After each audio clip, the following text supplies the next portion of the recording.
за мене и пратеникот и други мои соработници, министерот за транспорт, за заменик министерот за образование и други. Така што тука сум да поразговарам. Добро нашо. Како стојат работите овде, како оваа насока? Насока, секаде има проблеми, вика има проблеми, нови работи, така да може да се свалиме на живови, устрои на жилачка.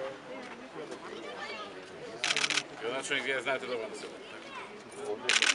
Односно, пратеник. Да, пратеник. Во локални избори требаше родинката да се прошири. Бигове?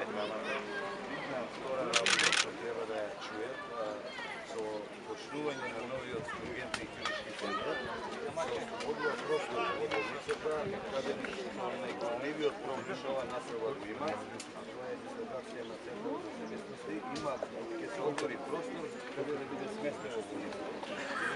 Центарот сместен во училиштето во родинката, а сега за сега во болницата реално нема возможност да се смести. Тоа е добра волја, тоа е добра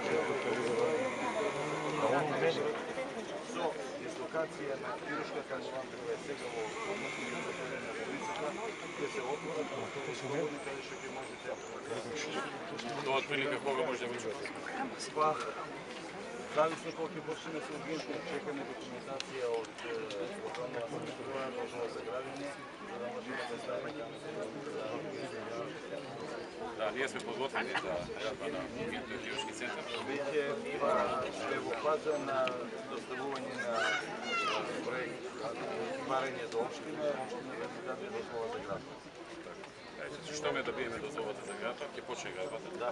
Што се среди тоа, кога се ослободува простор за центар за зависности, што е најгорлив проблем и што со години населението додека го бара, ние го и ветивме во локалните избори, така да Го искривиш глава, немој така. Крадењето на ургентни центар ни дава овие добри работи.